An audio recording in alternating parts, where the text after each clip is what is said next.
Assalamualaikum warahmatullahi wabarakatuh. Halo, saya Dewi Aprila Siregar, mahasiswi dari Politeknik Negeri Medan, jurusan Akuntansi, Prodi Akuntansi. Dalam kesempatan kali ini, saya akan menjelaskan salah satu materi yang terdapat dalam bab Akuntansi Keuangan 2, yaitu mengenai pemecahan saham. Oh iya, sebelum memulai pembahasan, teman-teman sudah pada kenal belum sama Politeknik Negeri Medan? Kalau belum, yuk kenalan dulu.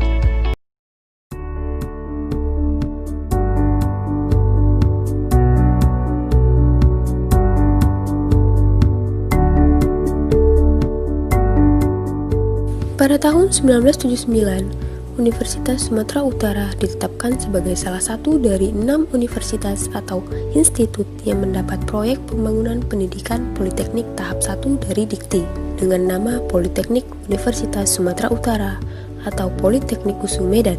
Pembangunan Politeknik USU dan Politeknik lainnya merupakan proyek pemerintahan melalui Depdikbud Ditjen Dikti yang dilaksanakan oleh Pusat Pengembangan Pendidikan Politeknik dikenal dengan singkatan PEDC atau Polytechnic Education Development Center di Bandung melalui Surat Keputusan Mendikbud nomor 084/O 1997 tentang pendirian Politeknik Negeri Medan, maka Politeknik USU secara resmi menjadi politeknik pendiri dengan nama Politeknik Negeri Medan yang isinya telah diperbaharui dengan SK Mendiknas nomor 130/0/2002 tentang organisasi dan tata kerja Politeknik Negeri Medan. Sebagai salah satu perguruan tinggi negeri di Sumatera Utara, Politeknik Negeri Medan saat ini menjadi pusat pendidikan vokasi yang berfokus pada pengembangan kemampuan sumber daya manusia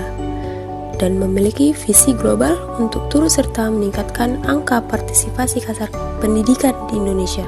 Dengan 16 program studi yang ada dan fasilitas kampus seluas 8,5 hektar, Politeknik Negeri Medan mempersiapkan kurikulum berbasis kompetensi yang sesuai dengan kebutuhan industri. Politeknik Negeri Medan secara aktif juga terlibat dalam berbagai penelitian terapan. Selain itu, para dosen Politeknik Negeri Medan juga ikut serta dalam berbagai kegiatan pengabdian masyarakat sebagai rasa tanggung jawab sosial. Dalam rangka pengembangan jaringan, Politeknik Negeri Medan juga melakukan berbagai kerjasama berbagai pihak baik regional maupun internasional. Nah, sekarang sudah kenal kan? Baiklah, kalau begitu langsung saja kita memasuki pembahasan materi yaitu mengenai stock split dan reverse stock split. Topik pertama, stock split. Berikut ini pokok pembahasan yang akan kita bahas mengenai stock split. Pengertian stock split. Stock split adalah aksi korporasi yang dilakukan perusahaan go public atau emiten untuk memecahkan nilai nominal menjadi lebih kecil dengan cara memecahkan selembar saham menjadi beberapa lembar saham. Pemecahan ini dilakukan dengan rasio tertentu sehingga jumlah lembar yang dikeluarkan akan meningkat secara proporsional dengan penurunan nilai nominal saham tanpa adanya transaksi jual beli, sehingga modal pemegang saham tidak berubah. Selanjutnya, mekanisme stock split. Ilustrasi stock split seperti uang Rp5.000 yang Anda miliki. Ketika stock split dilakukan dengan rasio 1:5, maka uang Rp5.000 tersebut dipecah atau ditukar dengan 5 lembar uang Rp1.000. Maka nilai nominal per lembarnya mengalami penurunan dari angka 5.000 menjadi Rp1.000 dan mengalami pertambahan pada jumlah lembarnya yaitu sebesar 5 kali lipat, sehingga Anda tidak merasa dirugikan, bukan? Bagi pemegang saham, pengurangan nilai nominal ini tidak mengubah nilai buku investasi sahamnya, atau tidak ada pendapatan yang diakui oleh pemegang saham. Maka keadaan ini tidak memerlukan jurnal tetapi cukup dengan catatan memo. Berikut contoh stock split. PT XYZ Tbk pada awalnya memiliki jumlah saham beredar sebanyak 100 juta lembar saham dengan harga nominal per lembar saham sebesar Rp5.000 dengan alasan dan kebijakan tertentu dari suatu emiten. Kemudian emiten beserta stakeholder sepakat untuk melakukan stock split dengan rasio 1:5. Maka harga per lembar saham berubah dari Rp5.000 menjadi Rp1.000 per lembar saham, serta jumlah saham beredar juga meningkat menjadi 500 juta lembar saham. Dengan perhitungan Rp5.000 dibagi Rp1.000 dikali 100 juta lembar. Selanjutnya tujuan stock split. Stock split dilakukan bertujuan untuk yang pertama meningkatkan daya beli investor baru. Harga saham yang terlalu tinggi biasanya membuat banyak investor retail yang bermodal kecil sulit untuk membeli. Dengan dilakukan stock split, memecah nilai nominal menjadi lebih kecil per lembar sahamnya dapat meningkatkan daya beli bagi investor retail. Yang kedua, meningkatkan likuiditas pasar modal. Dengan nilai yang lebih kecil, otomatis transaksi pembelian dan penjualannya menjadi lebih liquid atau ramai ditransaksikan. Yang ketiga, mempercepat pertumbuhan nilai perusahaan. Jika saham semakin liquid dan pergerakannya semakin baik, maka nilai dari perusahaan juga semakin tinggi. Nilai yang dimaksud adalah nilai yang mewakili perusahaan sehingga sahamnya semakin tinggi dan mahal. Karena efek dari ramainya saham diperdagangkan, maka nilai kapitalisasi pasarnya juga semakin besar. Kemudian pengaruh stock split terhadap pergerakan harga. Likuiditas saham mempengaruhi minat investor sehingga secara tidak langsung juga mempengaruhi pergerakan harga sahamnya. Karenanya perusahaan seringkali melakukan stock split untuk menambah tingkat likuiditas sahamnya. Semakin banyak saham beredar, maka saham tersebut akan semakin aktif diperdagangkan di bursa. Penyebaran saham di kalangan investor pun menjadi semakin luas, sehingga menjadi daya tarik tersendiri bagi investor. Nah, selanjutnya kita akan memasuki topik kedua, yaitu mengenai reverse stock split. Berikut ini pokok pembahasan yang akan kita bahas mengenai reverse stock split. Pengertian reverse stock split.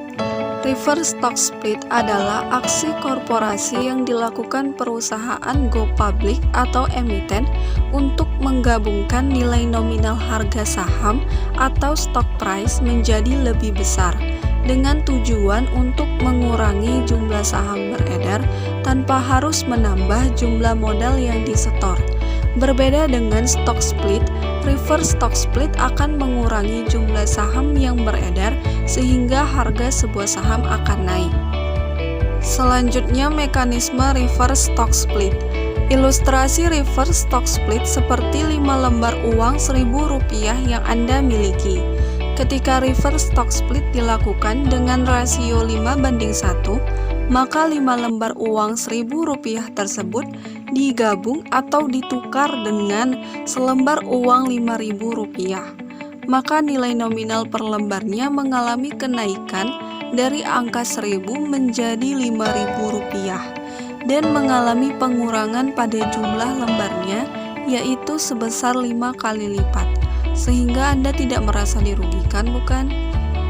Bagi pemegang saham, pengurangan nilai nominal ini tidak mengubah nilai buku investasi sahamnya, atau tidak ada pendapatan yang diakui oleh pemegang saham. Maka keadaan ini tidak memerlukan jurnal, tetapi cukup dengan catatan memo. Berikut contoh reverse stock split. PT ABC Tbk pada awalnya memiliki jumlah saham beredar sebanyak 200 juta lembar saham dengan harga nominal per lembar saham sebesar Rp100. Dengan alasan atau kebijakan tertentu, kemudian emiten beserta stakeholder sepakat untuk melakukan reverse stock split dengan rasio 5:1. Dengan demikian, maka harga per lembar saham berubah dari Rp100 menjadi Rp500 per lembar saham, serta jumlah saham beredar menurun menjadi 40 juta lembar saham dengan perhitungan Rp100 dibagi Rp500 dikali 200 juta lembar. Selanjutnya, tujuan reverse stock split. Reverse stock split dilakukan bertujuan untuk yang pertama memulihkan harga saham dan menarik investor.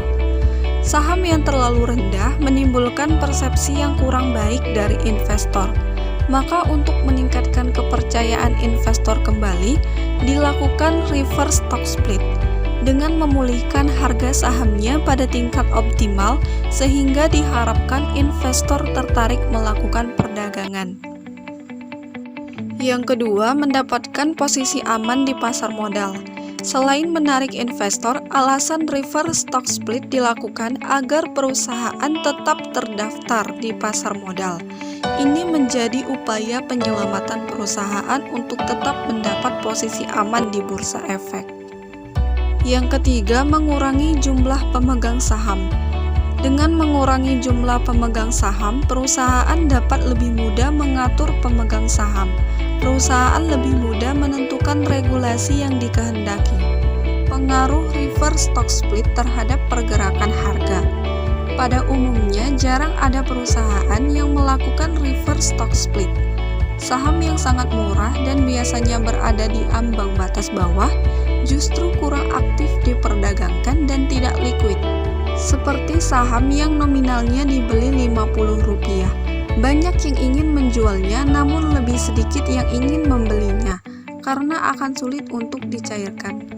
Dengan melakukan reverse stock split diharapkan akan terjadi aktivitas transaksi yang lebih liquid. Tetapi saham yang mengalami reverse stock split dapat menurun cukup dalam. Memang harga saham yang ditawarkan akan naik, namun investor yang tadinya tidak bisa menjual saham mulai bisa menjual saham. Dan karena adanya aksi jual yang cukup signifikan dari investor penjual, maka dapat mempengaruhi harga saham hingga penurunan yang cukup dalam. Baiklah, kesimpulan yang dapat kita ambil dari dua topik pembahasan kali ini. Yang pertama, stock split. Umumnya emiten yang melakukan stock split adalah emiten yang memiliki kinerja yang baik, sehingga harga sahamnya menyentuh angka yang sangat tinggi. Oleh karena itu, emiten melakukan stock split agar saham menjadi lebih murah dan dapat dijangkau oleh semua lapisan investor dengan tetap mempertahankan fundamental perusahaan. Kemudian yang kedua, reverse stock split. Reverse stock split yang dilakukan oleh emiten untuk menyelamatkan posisi perusahaannya di pasar modal maupun kepercayaan di mata investor. Oleh karena itu, umumnya emiten yang melakukan reverse stock split adalah emiten yang memiliki kinerja buruk. Sehingga jika tidak ada peningkatan ke depannya, mungkin saja harga saham akan tetap merosot atau bahkan dapat menyentuh harga dasar. Dengan ini berakhirlah video pembahasan materi kita. Mohon maaf jika masih banyak kesalahan dan kekurangan. Thanks for watching. Wassalamualaikum warahmatullahi wabarakatuh.